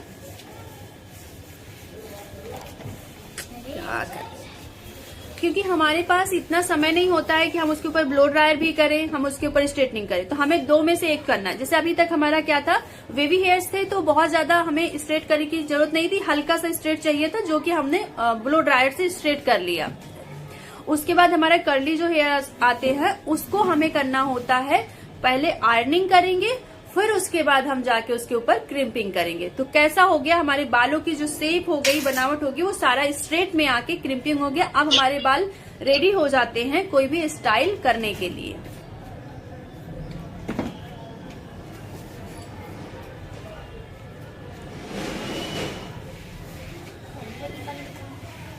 हेलो एवरीवन। Yes ma'am. अभी जो हमने बताया, पहला हमने बताया बालों को एनालिसिस करना है, बालों को चेक करना है कि वो कैसा है, ऑयली है या ड्राई है। अगर ऑयली बाल है तो हम उसके ऊपर डायरेक्ट क्रिम्पिंग करना नहीं स्टार्ट करेंगे, हम उस पर ड्राई डस्टिंग पाउडर यूज करके उसको नॉर्मल करेंगे। ऑयली बाल पे हम नहीं कर सकते, कोई भी स्टाइल हमारी नहीं टिक सकती, तो हम उसको क्या करेंगे, थोड़ा सा नॉर्मल लेके आएंगे। हमारा उसका मतलब बिल्कुल नहीं है कि हम उसको एकदम ड्राई रफ कर डालें। हमारा मतलब सिर्फ इतना है कि जो ऑयल है एक्स्ट्रा उसको सुखा दे, क्योंकि कोई भी क्लाइंट नॉर्मल नेचुरल ऑयल हमारे हेयर्स पे आ जाते हैं जब हम 2 दिन पहले वॉश किए रहते हैं, तो हमें उसको नॉर्मल करना होता है। हमें ऑयली बालों पर हेयर स्टाइलिंग नहीं करनी होती है, तो इस वजह से हमने ड्राई डस्टिंग पाउडर यूज किया। ये ओसिस का आपके पास अगर है तो ठीक है, नहीं है तो हम नॉर्मल टेलकम पाउडर को यूज करेंगे और अपना पाउडर वाला जो फायदा है उसको लेंगे। हमें बहुत ज्यादा इस तरफ के महंगे प्रोडक्ट हमें पता होना चाहिए कि किस चीज के क्या बेनिफिट है, और उस बेनिफिट अगर उस चीज से हमें किसी और सस्ते प्रोडक्ट से हमें वो बेनिफिट मिल रहा है तो हमें कर लेने चाहिए, ठीक है। क्योंकि हमारे पास कस्टमर्स इतने पैसे नहीं देते हैं कि हम 600 700 के प्रोडक्ट यूज करें, ठीक है। तो ये हमारा ड्राई डस्टिंग पाउडर हो गया। ये ओसिस का ऐसे डिफरेंट ब्रांड में आते हैं। ड्राई डस्टिंग पाउडर का इस्तेमाल यही होता है कि आपके बालों में वॉल्यूम लेके आएगा और दूसरी चीज उस जगह को ड्राई कर देगा, आपके बालों को ड्राई कर देता है, ताकि आप अपनी हेयर स्टाइल कोई भी कर सको। क्योंकि जब जो लोग बैक कॉमिंग करते हैं तो उनकी बैक कॉमिंग टिकती नहीं, आप लोगों ने देखा होगा, तो वो लोग भी इसको छिड़कते हैं ताकि वो जो बैक कॉमिंग जब रफ कर देगा तो रफ होने की वजह से, जैसे जिनके बाल सिल्की होते हैं उनके ऊपर बैक कॉमिंग या पफ क्यों नहीं टिकता है, इसी वजह से नहीं टिकता क्योंकि सिल्की होते हैं, तुरंत फ्लैट हो जाते हैं। तो हम इससे उसको रफ कर देते हैं, रफ करने की वजह से वो फ्लैट नहीं हो पाते हैं, वैसे ही पोजीशन में रह जाते हैं ड्राई होने के कारण। तो ये हमारा ऑयली हेयर्स के ऊपर जाएगा। और दूसरा ये है कि बहुत सारे ऐसे कस्टमर आएंगे जिनके बाल बहुत ज्यादा एक्स्ट्रा ड्राई होते हैं और बहुत छोटे छोटे फ्रिजी हेयर्स होते हैं। उनके ऊपर हमें क्या करना होता है, ये शाइनिंग स्प्रे करने होते हैं पूरे बालों पर। अच्छे से स्प्रे करने के बाद फिर हम उसके ऊपर स्प्रे करने के बाद फिर अपना अगर हम क्रिम्पिंग करते हैं, स्ट्रेटिंग करते हैं, वो बहुत अच्छा हो जाता है। तो हमारा बाल क्या हो जाएगा, इसको मॉइस्चर मिल जाएगा शाइनिंग स्प्रे से, जो बाल बहुत ज्यादा ड्राई फ्रिजी होंगे। अब आते हैं हम बालों के शेप के ऊपर। जो बालों का शेप है वो 3 टाइप का होता है। पहला जो होता है वो स्ट्रेट होता है, उसमें ज्यादा मेहनत करने की जरूरत नहीं है, डायरेक्ट आपको क्रिम्पिंग कर देनी है। उसके बाद जो दूसरा आता है वेवी हेयर्स, उसको थोड़े से कर्ली होते हैं, उसमें उसमें क्रिम्पिंग आप करोगे तो शेप नहीं आएगा। आपकी कोई भी हेयर स्टाइल बनाने के लिए आपके बाल पूरी तरीके से स्ट्रेट होने चाहिए, तो इस वजह से आपको उसमें क्रिम्पिंग करने से पहले ब्लो ड्रायर करना है, स्ट्रेट ब्लो ड्रायर करना है। कोई भी कर्ली रॉड ये सब ब्रश नहीं लेने हैं, सिर्फ फ्लैट ब्रश लेने हैं, जो कि मैं दिखा रही हूँ, जो कि मैं पूरा करके दिखाऊंगी जब ये करूंगी। अभी मैं थ्योरी बता रही हूँ आपको, तो आप बिल्कुल निश्चिंत रहना। फ्लैट ब्रश लेना है और पूरा स्ट्रेट ब्लो ड्रायर कर लेना है। इसके बाद क्या करना है, आपको तुरंत ही क्रिम्पिंग कर लेनी है। आपके बाल रेडी हैं। अब आता है कर्ली बालों की प्रिपरेशन कैसे होनी चाहिए। हमें यहाँ पे बालों को देखकर उसके बालों को प्रिपरेशन यानी कि तैयार कैसे करना है वो हम समझ रहे हैं। तो अब कर्ली जो बाल हैं उनको हम कर्ली बालों पर तो क्रिम्पिंग कर नहीं सकते, तो सबसे पहले हमें उन्हें आयरन करना है यानी स्ट्रेट करना है। स्ट्रेटनिंग मशीन से उन्हें स्ट्रेट करने के बाद फिर हमें क्रिम्पिंग करनी है। तो यहाँ पे हमारा बाल जो होता है वो एक स्टाइल करने के लिए रेडी हो जाता है। अब बालों में बाउंस भी आ गया है, क्रिम्पिंग कर लिया है, बाल नॉर्मल हो गए, ना ही ऑयली है ना ही ड्राई है, अच्छे बाल हो गए। बालों की क्वालिटी, अगर ड्राई है तो शाइनिंग स्प्रे किया, उसकी क्वालिटी अच्छी होगी। ऑयली है तो ड्राई डस्टिंग पाउडर यूज किया, उसकी क्वालिटी एकदम परफेक्ट क्वालिटी अब हमारे बालों की बनकर तैयार हो गई है। अब हम देखेंगे यहाँ पे बालों का जो अब हमारा ये बाल बनकर रेडी हो गया, तैयार हो गया है। अब हमें इस हेड में इस हेड का जो शेप है, अब इसमें स्टाइल करने से पहले अब हमें ये देखना होगा कहाँ पर किस पार्ट को क्या बोलते हैं, कहाँ पे हमें कितने पार्ट में बाल कितना लेना चाहिए, ये हम कल की वीडियो में समझेंगे। अभी आज जो बताया है ये वीडियो आज नहीं मिलेगी आपको, कल मिलेगी, तो कल आप देखना। इसके आगे का जो पार्ट है वो हम कल बताएंगे। अभी जो कुछ एक आध दो सवाल हो तो आप 2-4 मिनट में पूछ लो इससे रिलेटेड जो अभी बताया। हेलो दी। हाँ हेलो दी, मैंने हेयर स्टाइल की है, आप देखेंगे? हाँ दिखाइए।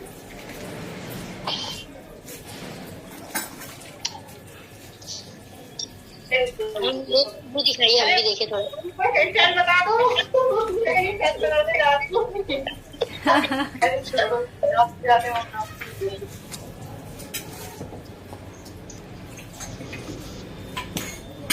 आपका पार्लर है क्या?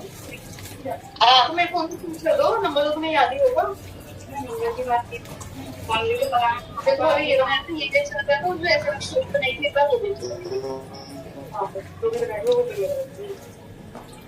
अच्छी लग रही है। अभी हट गया है, एक सेकंड बोलो साथ में होगा वो दिखाइए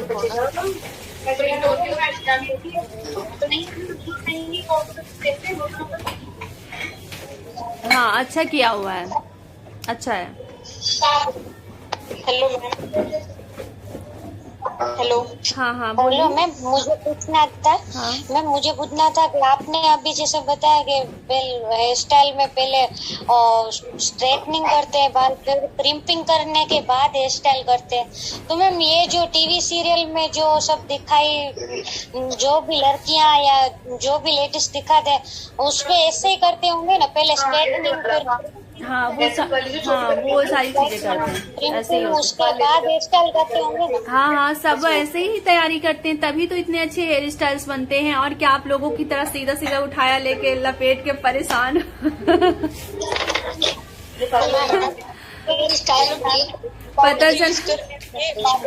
पता चला कहीं यूट्यूब पर कहीं भी देखा और तुरंत शुरू हो गए अब परेशान हो कि मेरा क्यों नहीं बन रहा है, कर तो उसी तरह रहे हैं। तो इतनी सारी तैयारी करनी पड़ती है, उसके बाद जाके बालों का जो टेक्सचर है, जो बनावट है, वो मन मुताबिक हल्का हो जाता है। फिर उसको जिस शेप में चाहें, 3D चाहे, 4D चाहे, 6D चाहे, जितना चाहे उतना, जो करना चाहे वो बनाए, गुलाब बनाए कमल बनाए, जो कुछ चाहे वो सब बन जाता है। लेकिन उससे पहले बालों की जो तैयारी है वो इसी तरीके से की जाती है, तभी हम कुछ कर पाते हैं। मैम आपने बताया कि ऑयली पे वो यूज करेंगे और ड्राई पे, जिनके नॉर्मल है उन पे क्या मैम यूज करेंगे हेयर स्टाइल से पहले?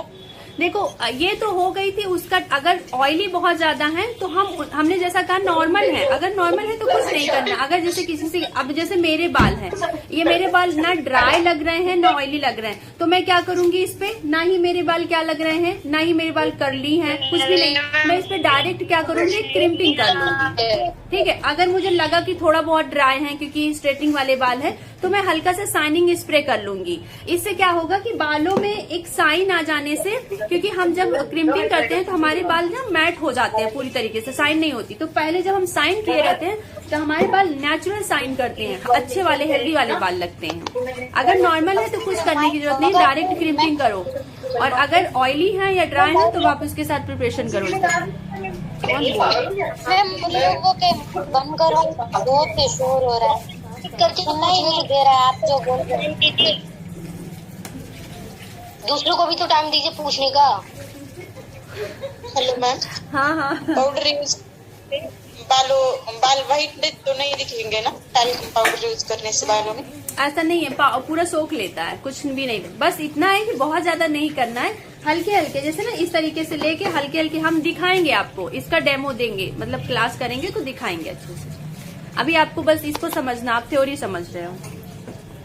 मैम मैंने तो कहाँ से ले डैमी हेयर डैमी मैम, जिसमें हेयर स्टाइल भी कर सके, आयरनिंग भी कर सके, क्रीम भी कर सके, वो थोड़ा सा लिंक डाल देंगे क्या मैम? ठीक है, मैं देख के डाल दूंगी, पर जिसमें सब कुछ कर सकूँ ना, थोड़ा कॉस्टली आता है, क्योंकि रियल हेयर्स होते हैं या तो फिर थोड़े से मिक्स वाले हेयर्स होते हैं, वो थोड़े महंगे आते हैं। जो सिंथेटिक उस डमी में रियल हेयर्स रहेंगे तो हो जाएंगे, लेकिन रियल हेयर्स, एकदम रियल हेयर्स को पाने के लिए बहुत ज्यादा पैसा खर्चा करना होगा, 8-10 हजार रुपए।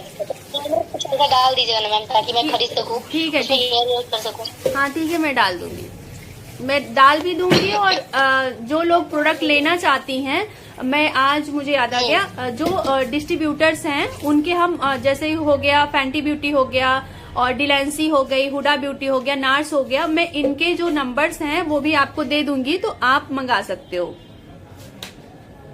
प्रोडक्ट। हो गया ऐसे, इसको लेके चलना, एक लेके चलना, पिंक वाला।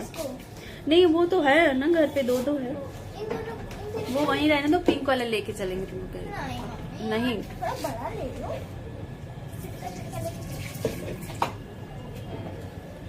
बहुत डर लगता है, मतलब प्रोडक्ट खरीदने में बहुत डर। चलो ठीक है, आज परेशान नहीं होना, मैं डिस्ट्रीब्यूटर्स के नंबर दे दूंगी, आप उनसे जो है सामान मंगा लेना, जो लोग जो मंगाना चाहते हो, ठीक है।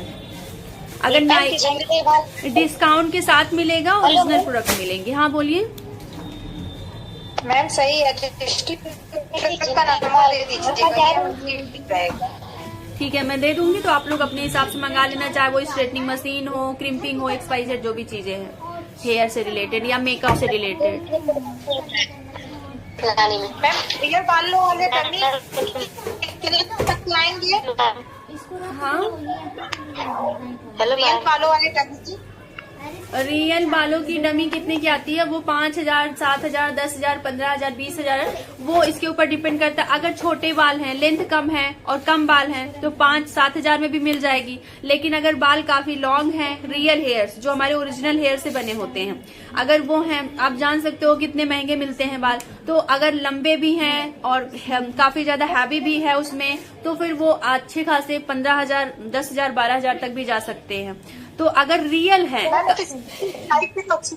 जल्दी टर्नी खराब भी तो नहीं होते होंगे ना? नहीं, तो रियल रहेगी तो जैसे आप अपना केयर करते हो, जो भी चीजें करना चाहो, स्ट्रेटनिंग, रिबॉन्डिंग, स्मूथनिंग, XYZ, जितनी भी चीजें करना चाहो, कोई भी हेयर स्टाइल करना चाहो, सब कुछ हो जाता है फिर तो।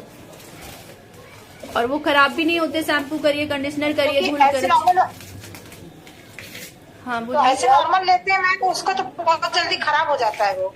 हाँ, वो थोड़ा सा केयर करना पड़ता है। अगर 2-4 बार आप झाड़िए, थोड़ी बहुत धूल मिट्टी पड़ गई तो फिर वो खराबी हो जाता है। वो खराब तो लिया मैम, खराब हो गया थी, उसको ना, थी तीनों खराब। उसको थोड़ा सा ना ऐसे यूज करने के बाद उसको पैक कर दिया करिए, उस पर डस्ट पड़ेगी और फिर आप उसको कॉम्ब करेंगी, फंसेगा तो खिंच जाती है, वो तंती है बहुत ज्यादा।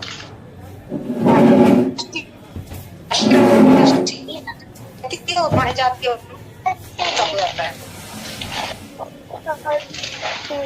कटी जीवा आई बोलावे उनका अलग बड़े रिश्ता खेलोगी तो मम्मी जानेगी। Hello ma'am. हाँ बोलिए। बोलिए ना मैम। चली कुछ होगा ना मैम, तब प्लीज आप उसको डाल दीजिएगा ना, ताकि मैं उसको नोट्स बना सकूँ और उसको बाद में पढ़ सके, ताकि कुछ भी भूलेंगे ना तो मुझे याद रहेगा मैम। हाँ ठीक है, आ रही हूँ तेरे साथ। कहाँ रो रही हो? तेरे साथ भेज तो मम्मी कहीं हम जाने नहीं बुला हुआ है। हेलो, हाँ बोलिए। हेलो मैम, फेशियल वाला वीडियो अपना ही डाल। फेशियल का वीडियो आपको नहीं मिला है?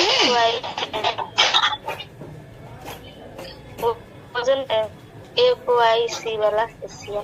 अच्छा ठीक है, भेजती हूँ। अभी देखती हूँ, अगर है तो मैं भेज देती हूँ, नहीं तो कल फिर से मैं करवा लूंगी फेशियल। हाँ बोलिए। मेकअप जो क्लास हो रही है, मान लीजिए कोई बुक्स में कुछ होगा जो हम बुक परचेज कर सके ताकि मैं पढ़ सकूं, या फिर आपके पास कुछ ऐसा नोट्स है जो हम बना सके, कभी बाई चांस लाइफ में अगर भूल गए हैं तो पढ़ सकेंगे वैसा कुछ? अरे बाबू, हम कह रहे हैं ना कि PDF देंगे, इतना क्यों परेशान हो सोनी? बहुत परेशान कर रखी हो। हम बोल रहे हैं कि हम PDF देंगे, जो चीजें हम बता रहे हैं वो सब चीज का PDF देंगे। कितनी बार बताया आप लोगों को कि आप अभी तो आप सीख ही रहे हो, समझ ही रहे हो। लाइफ के लिए आगे चल के है तो मैं उसके लिए बता रही हूँ कि जैसे क्लास खत्म होती है मुझे उसके लिए PDF तैयार करना होगा।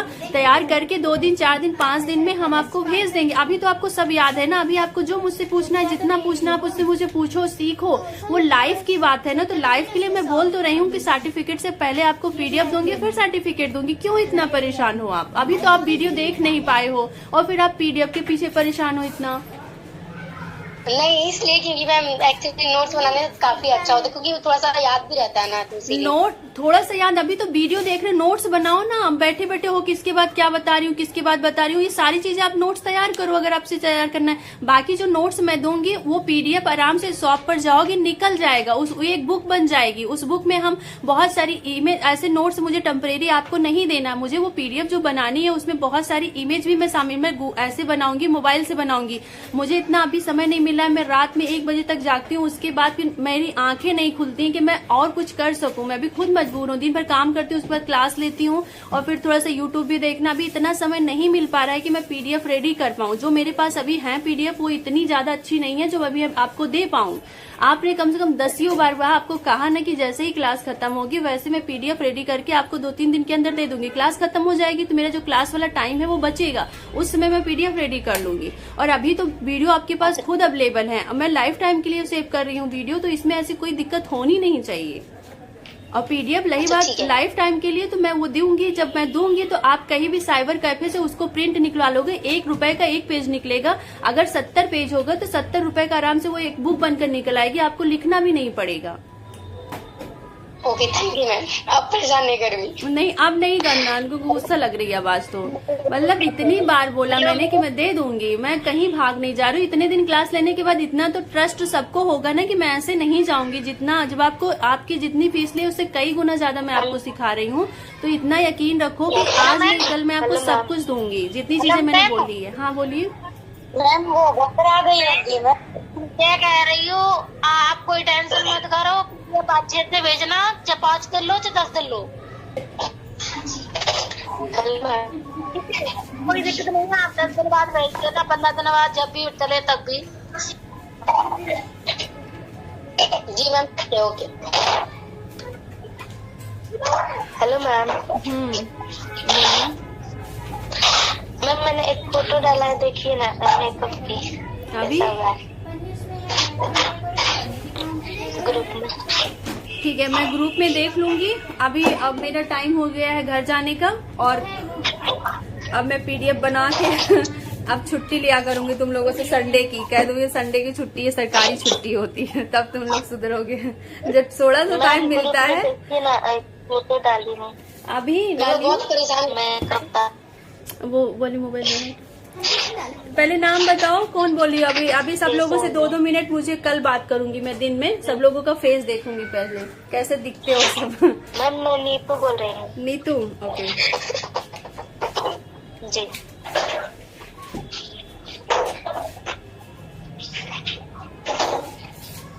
अभी कोई लोग ब्राइडल की बोले थे कि सब लोग ब्राइडल जैसा, अभी कोई लोग नहीं किया है, अपने काम नहीं कर रहे हैं, सब हम ही को बस एकदम परेशान करके रखे हैं सब लोग। ठीक है मैम, कल मैं ना ब्राइडल का पूरा चीज करके मैं आपको फोटो भेजूंगी। हाँ नीतू, आपका जो है ना बहुत अच्छा किया है, बहुत एकदम परफेक्ट। जो भी चीजें की है आपने, आपका लिप्स का जो शेप है वो थोड़ा सा नीचे से और होना चाहिए था, साइड कॉर्नर से, और ऊपर का बहुत परफेक्ट शेप बना है। आई मेकअप भी आपने अच्छा ही किया है, जो आईब्रो का शेप बनाया वो भी परफेक्ट है।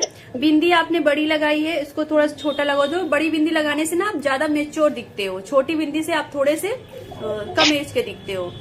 तो जब आपको कम एज का दिखना है तो आप छोटी बिंदी लगाओ, ज्यादा एज का दिखना है तो फिर आप बड़ी बिंदी लगाओ, ठीक है।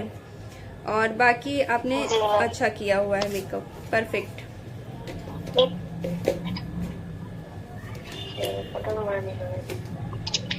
Okay ma'am. ठीक है, तो चलो आज क्लास को यहीं पे ऑफ करते हैं, ठीक है। और जितने जिसके सवाल हैं, अगर नहीं अभी ये मैं नहीं दे पाती हूँ, सब लोग अपने अपने उस पे पूछ लेना, मैं सबके रिप्लाई कर दूंगी, ठीक है। परेशान नहीं होना कि अभी लाइव नहीं पूछ पाते हो तो। हाँ बोलो मैम। हाँ, मतलब मुझे ये बताओ, मुझे कुछ बात करनी है मेकअप के बारे में, अभी पूछ या बाद में पर्सनल पूछ लो? आप पर्सनल पे पूछ लेना। पर्सनल पे? हाँ, अभी आप जो कर रहे हो कर लो, अच्छा मेकअप कर लो। हाँ, कल करूंगी क्लास। कल क्लास करूंगी, पर कुछ पता नहीं है, हम ही रहे कि ना रहे पता नहीं कुछ पता नहीं चल रहा है। कल क्लास का कल टाइम दे दूंगी, और नहीं होगा तो शाम को तो करेंगे ही करेंगे क्लास। Good night ma'am. अभी मैं सोऊंगी नहीं ठीक है, अभी बहुत काम है। Bye ma'am. बाय, चलो ठीक है।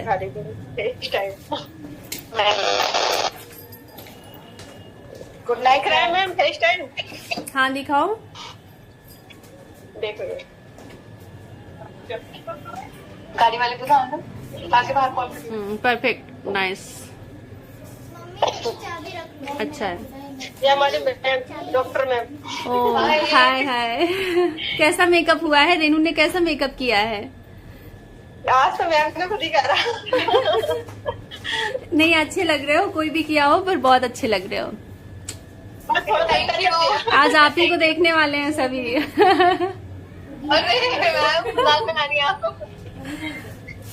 और ये सेकेंड इनका भी, उनका भी किया है, उनका भी किया है, एक लोग और है ना उनका लग गया। वो मेरे इसका सॉल्यूशन निकालो। ये हमारी मैम है, डेंटल वाली है, डॉक्टर है डेंटल।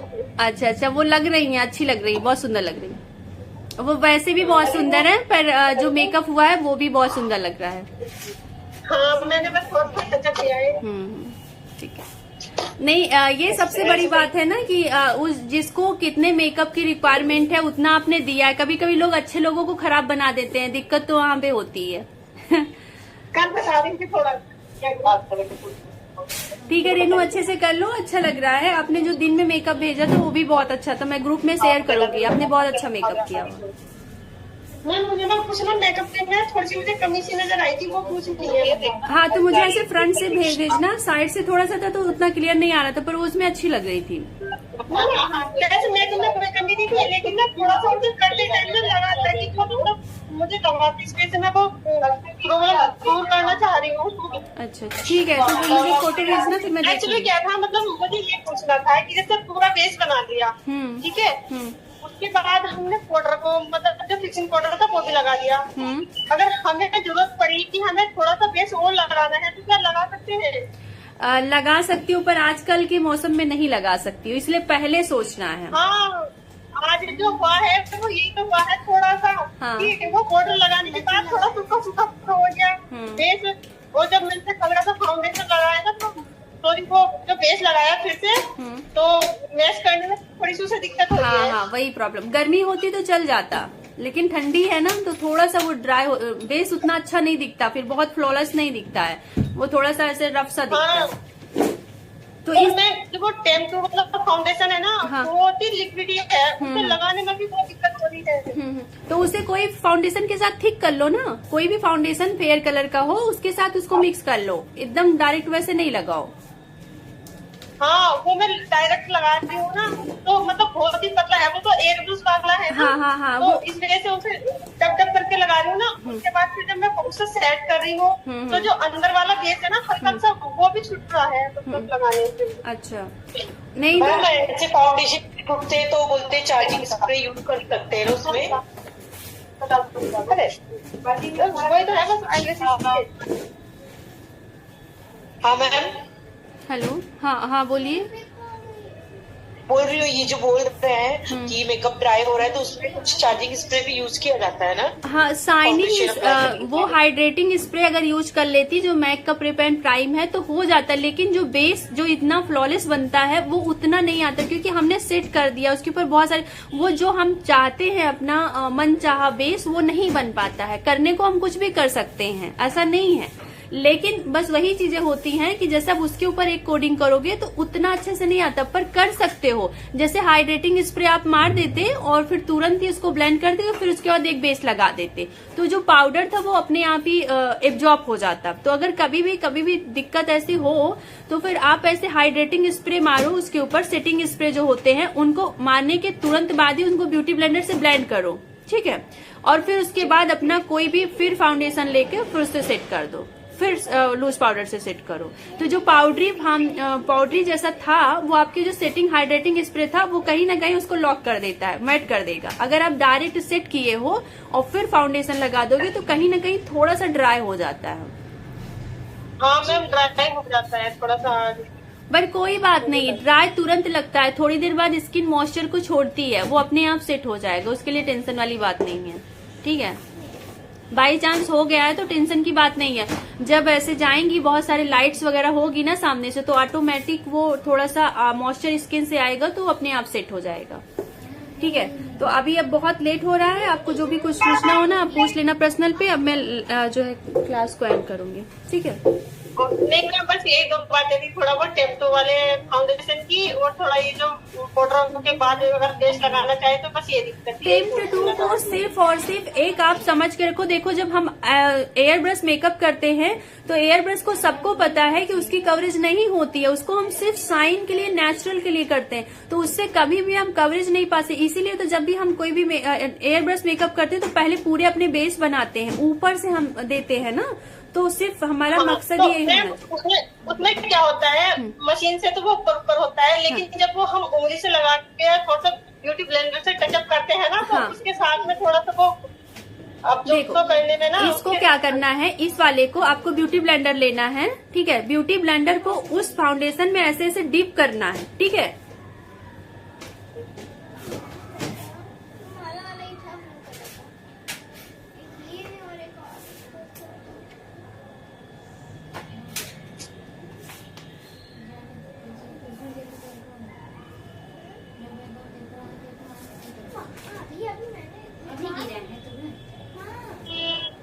हेलो, हाँ मैम, हाँ, जब हम कोई भी लिक्विड या कोई भी फाउंडेशन पहले हम अपने जो भी हमारा ब्यूटी ब्लेंडर होता है उसके साथ ऐसे डिप करते हैं, ठीक है। हमें फिंगर से कोई भी गीले फाउंडेशन हम भी लगाते हैं, हम यहाँ तक कि जो मैक का लगाते हैं वो इतना लिक्विडी है कि अगर हम कोई भी बेस लगा के उसको ऐसे लगा देते हैं तो वहां से ऐसा लगता है नीचे वाले जो बेस है वो हट गए हैं। इस वजह से जब भी ऐसे कोई भी लिक्विड बेस को लगाना हो तो कभी भी ऐसे डायरेक्ट इसके ऊपर नहीं रख देना। आपको जो है मिक्सिंग ट्रे वाला लेना है, उसमें निकालना है और ब्यूटी ब्लेंडर में इस तरीके से ऐसे खूब अच्छे से भर लेने हैं और फिर उसे ब्यूटी ब्लेंडर के थ्रू इस तरीके से ऐसे करते हुए लगाना। कभी भी आपका बेस ऐसे गीला होके जो पहले लगा वो कभी नहीं निकलेगा।